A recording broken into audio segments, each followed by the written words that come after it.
Hey, I hope everybody's doing great. I just thought about something I haven't done in my videos, and that's teaching details. So normally when we're talking about details, the normal things people are thinking about, clean the areas, and something that we do called dust downs. And then also we got something called phasing. But let's talk about dust downs first.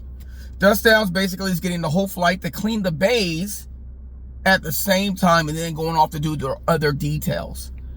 Now, I want to let you know that dust downs is instructor preference. There's no method, there's no lesson plan way of teaching dust downs. Somebody came up with it and it spread throughout, and it kind of does make sense.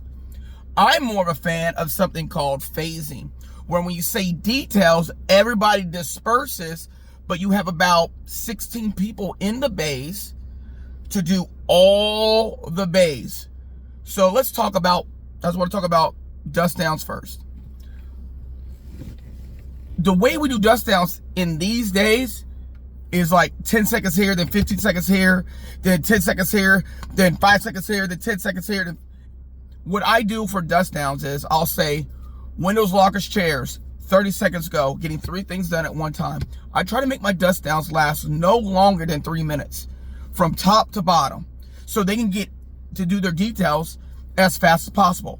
Here's the downfall of dust downs. Here's the downfall. You got to wait for everybody to be back in order to execute a dust down. And dust downs break down when you have a lot of people missing. Like if they're doing base details, if some people had to make up classes, or it's a great idea for a multitude of trainees to do classes that day, you're missing like 8 to 10 people.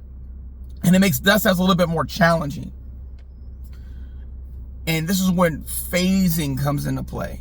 So I have a set amount of people. I have 4 per element to be a low duster, a roacher, and a roacher basically gets under the bed, a medium duster, and high dusters. There's 4 per. One of them in each element is an element leader.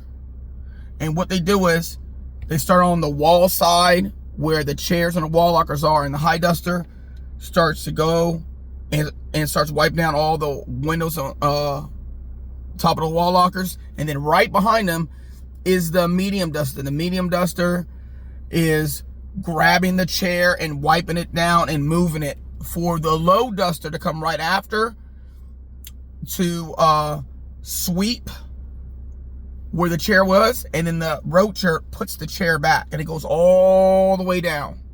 So I hope that made sense. So it's like an assembly line going all the way down, and then when they come back, they start to the roacher and the low duster together, they get under the beds to make sure everything is getting done, while the high dusters and medium dusters are doing all the in the bed displays, making sure they're all perfect, making sure they're not pregnant.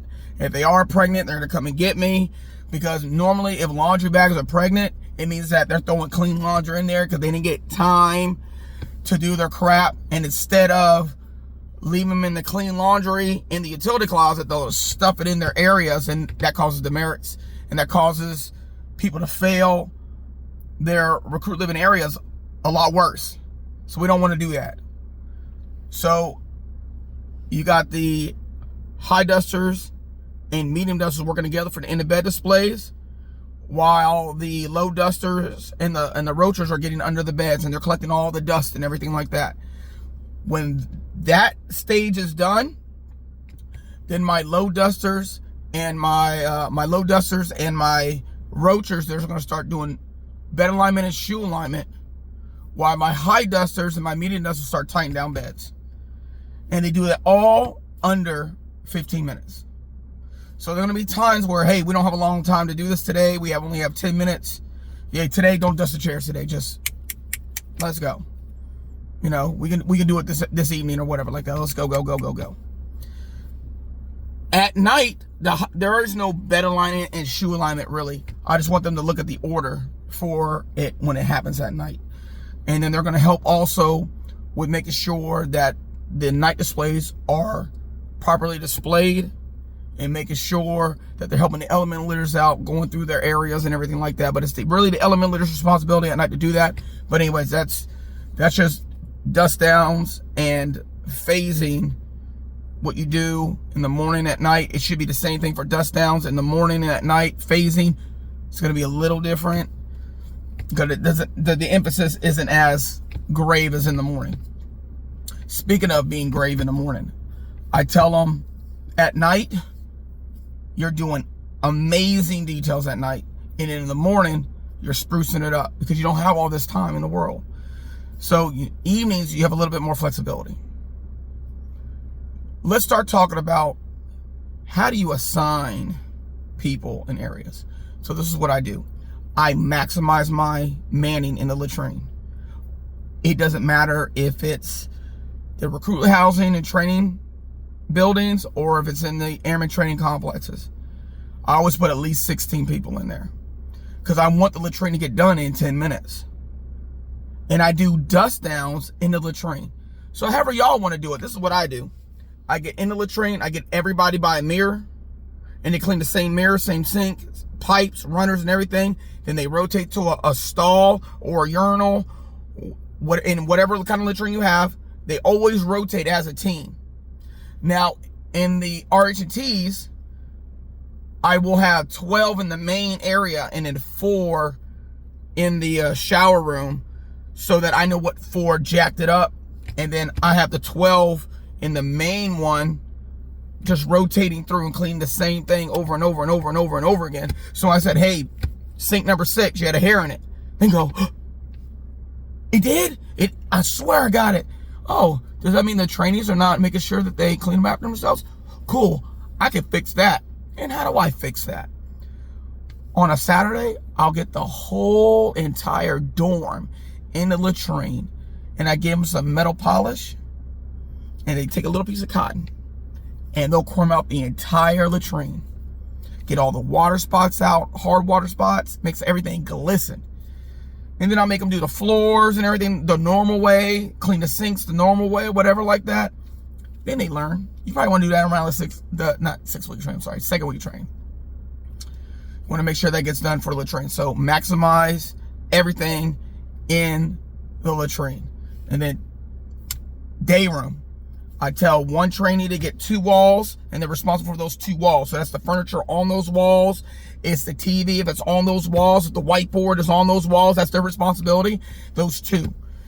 If the daily headlines is right there, that's your wall, that's your responsibility. You better go get the daily headlines every day. For hallway and latrine, I usually have a high-powered flashlight.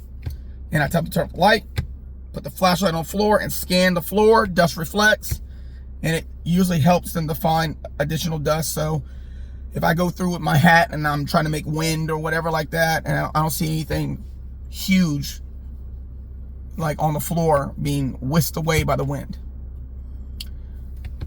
I always talk about clean all the horizontal spaces in the hallway in the latrine. Horizontal planes get all cleaned up. The vertical planes, you don't have to worry about as dust as much. And then we have utility closet. So utility closet is 2. I usually label the utility closet on the max items you can have. So it makes it a lot easier for me to make sure they don't overstock anything on all those shelves. So I buy a label maker and I put it on there. Yeah, it takes about an hour to do that, but if you stay in that dorm, it's money. It pays itself back. And I always say, hey, this is your area. Get it as clean as you can. Clean all the horizontal spaces. At night, take everything out off the shelves. Take everything off, put it in the back of the hallway somewhere, and clean everything so that in the morning, it's already been done already. So you're just sprucing up and cleaning up and everything like that. So a lot of times, utility closet won't, especially in RCTs, they won't take everything out. They'll leave everything where it is. And dust will just accumulate. Mop buckets. I turn mop buckets upside down so the dust don't settle in there. And they only mop at night. So they put it upside down. It has time to drain, has time to dry.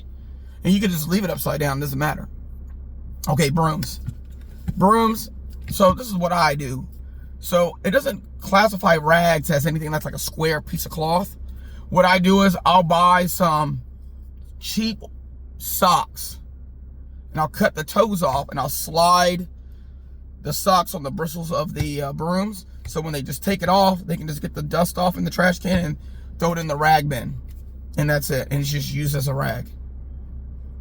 Some people will take trash bags and sweep with the trash bag or whatever, but I'm like, I like my little broom socks. For the civilian luggage, I make sure on a weekend, I get my 10 best riders, and I just tell them to mark on it perfectly, beautiful penmanship, everything.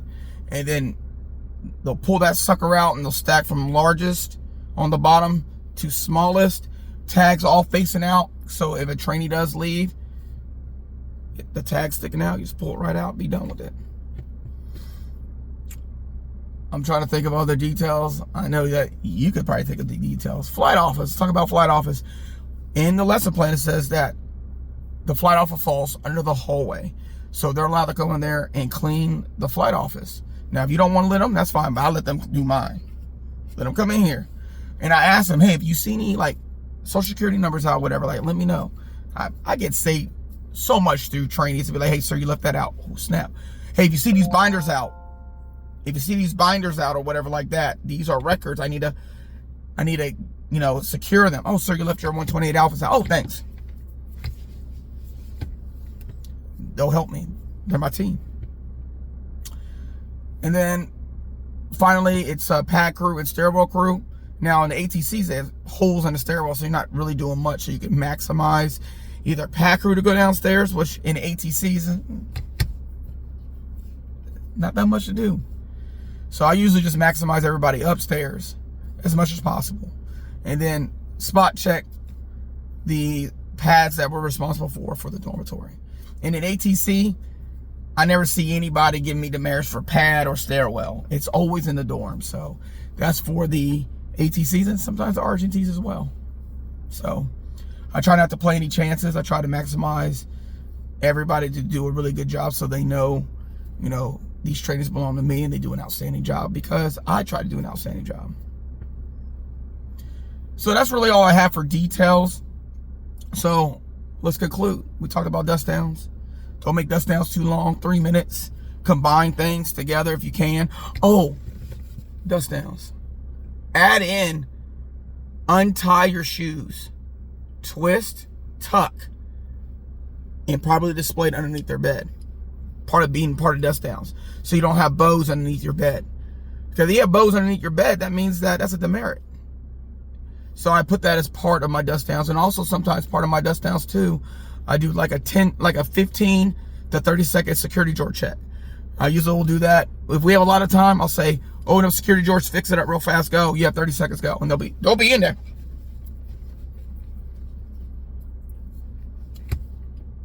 So just keep that in mind. Went over dust downs, phasing, individual areas that I think is important, how to maximize latrine, do dust downs in a latrine. And then 2 people here for every other position out there. If you're going to do phasing, 16 people in the bays, 15 people in the latrine, or 16 people in the latrine. And everywhere else, you just 2 them up. 2. Oh, laundry. So I tell them if I'm in an RHT and there's no like schedule to do laundry, because like at the 326 they have like certain times to do it. So I always say you can't do laundry if you see transit on the schedule. So I'll give the laundry chief a schedule, and then he'll highlight, or she will highlight where the transits are. So within 2 hours of that transit time, do not do laundry.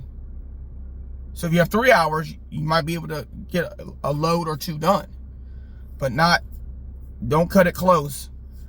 And I just make sure that they understand how to read the weekly activity schedule, the WAS.